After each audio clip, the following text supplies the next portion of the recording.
צוואר טלה זה נתח שרוב האנשים לא מכירים או נרתעים מלהכין. ובשביל זה אני כאן להראות לכם איך להכין אותו נכון ולהגיע למרקם מתפרק לשערות ולהכין איתו מגוון מושלם של מנות. הקולגן מתפרק, השומן נותן את העסיסיות והתוצאה בשר עסיסי וייחודי לטלה, הוא נמס בפה ואפשר להכין מספר מנות שונות ומגוונות שתרצו. אז בואו נתחיל. צוואר טלה יכול להגיע עם שכבות שומן שכדאי להסיר לפני שמטבלים את הנתח כולו. אחרי שמורדים את עודפי השומן, מצפים את הנתח כולו בממרח חרדל שישמש כביינדר, כלומר בסיס להדבקה של התבלינים, ואל תדאגו, אתם לא תרגישו בכלל את החרדל לאחר תהליך הבישול. בפרק זה אני משתמש בתערובת מוכנה המיועדת לנתחי טלה של קרייזי גאוצ'ו, אבל אוסיף מספר אפשרויות נוספות במתכון בבלוג עצמו שמופיע בקישור בתחתית הסרטון. מכסים את הנתח בתערובת יבשה, ועכשיו הנתח מוכן להיכנס לימי השינה.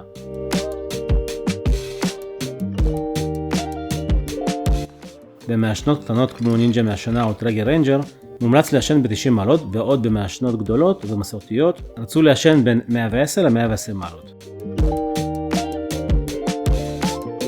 את הנתח מומלץ להניח על מגש שיאפשר ספיקת עשן מכל צידיו של הנתח.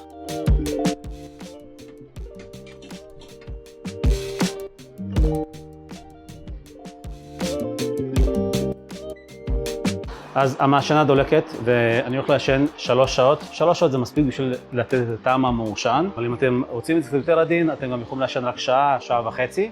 אני מעדיף 3, ולפעמים אפילו יותר.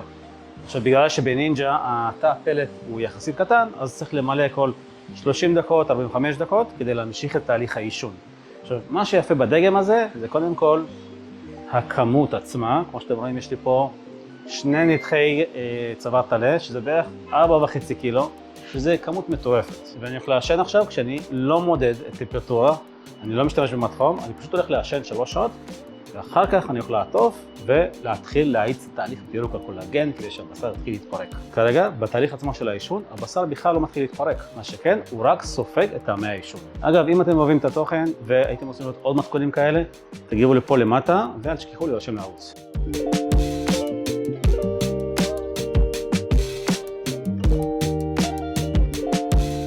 לאחר כשעתיים של עישון, כאשר הברק מתחיל להתגבש והשכבה העליונה מתחילה להתייבש, משפריצים כל 30 דקות במי סילן, כלומר סילן המדולל במים או חומץ תפוחים כדי לשמור על לחות והמשך יצירת הברק.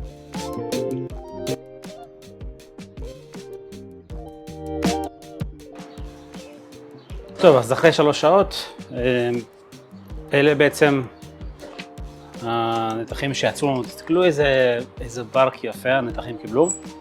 3 שעות. אחרי 2 שעתיים התחלתי קצת להשפריץ עם קצת חומץ, מי סילן, רק כדי להחזיר את הלחות ולגבש את הברק. ועכשיו בעצם אפשר להתחיל את השלב השני. אם אנחנו מסתכלים על הנתחים עצמם, הם בכלל לא התרככו, הם עדיין מאוד קשים. ועכשיו השלב שאנחנו מתחילים לעטוף. אז משתמשים או בנייר אפייה או בנייר קצבים, עוטפים שכבה אחת, אפשר להוסיף קצת נוזלים, שהוא רוטב מסוים, ברביקיו או שומן מזוקק. ועוטפים גם עוד פעמיים עם נייר אלומיניום. אני הולך לעשות את זה רק לאחד הנתחים, ואת הנתח השני אני הולך להכניס לסוב ויד, הוא יתבשל שם בדיוק לאותו המרקם. פשוט שם יש את הנוחות הנוספת, היא שאני יכול בעצם להכין את זה למחרת או לעוד שבוע או לעוד שבועיים, ואז להגיש את המנה הזאת יותר מאוחר. ובמקרה הזה אני לא הולך לסיים את כל זה לבד. אז אני אתחיל עם הנתח הקטן יותר, ואני אשתמש בנייר קצבים. קודם כל אשפריץ קצת מהמי סילן, שלי פה קצת יותר לחות.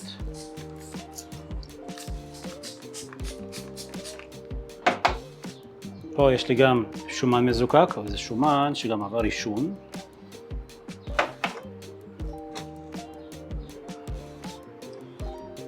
אני אוסיף קצת ברביקיו בשלב הזה, דווקא הנוזלים האלה יעזרו מאוד לשמור גם על העסיסיות, או לתרום יותר לעסיסיות הקיימת.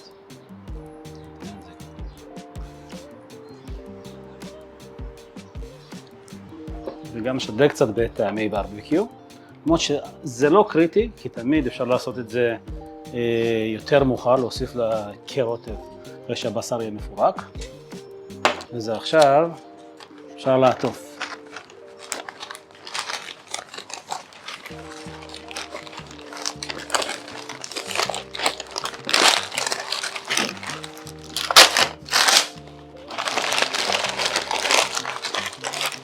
פתחתי עכשיו בשתי שכבות, כי אני לא רוצה ששום דבר יצא מפה, אני רוצה ללכוד את כל העדים, את הנוזלים, לשנות איך יתבשל בתוך הנוזלים של עצמו, ויגיע לפירוק מוחלט.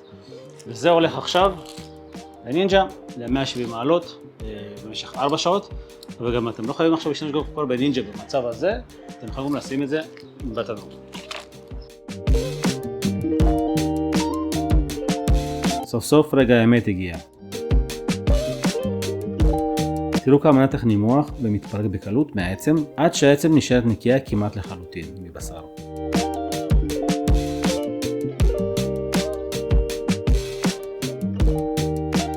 שמים את העצמות בצד ומפרקים את כל הבשר לשערות. גם לאחר עישון ובישול של 4 שעות, הבשר עדיין נשאר עסיסי ומתפרק לחלוטין בידיים ללא שום התנגדות. ועכשיו נשאר להרכיב את המנה. למנה העיקרית הכנתי אורז בסמטי עם קורקום. מפזרים קודם את האורז בצלחת. מניחים מעל כמות יפה של בשר צוואר טלה מפורק. מפזרים פטרוזיליה ופרוסות צ'ילי למעט פיקנטיות. ואיך אפשר בלי לחמניית פרנה עננים עם איולי ביתי שהכנתי מביצים מפוסטרות בסוביד, ואת המתכון אפשר למצוא בבלוג ובערוץ היוטיוב. מפזרים כמות נכבדת של בשר, פטרוזיליה, חתיכות צ'ילי, גם קצת סרירצ'ה. ועכשיו נשאר רק לטעום. קודם כל, הבשר כאן, המפורק, משתלב מדהים.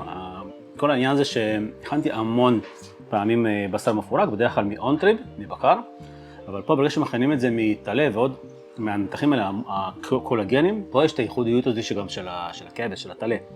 בטלה הטעם יותר עדין מכבש, ולדעתי הרבה יותר מתאים, ובגלל שזה מעושן, זה משדק את המנה הזאת בכמה רמות. מושלם. וכמובן, איך אפשר בלי להכין, לחמניית פרנה עם איולי ביתי מביצים מפוסטרות, שהכנתי לפי המתכון שיש לי בבלוג, אז אתם מוזמנים גם להכין. בואו ניתן את זה. וואו. קודם כל יש פה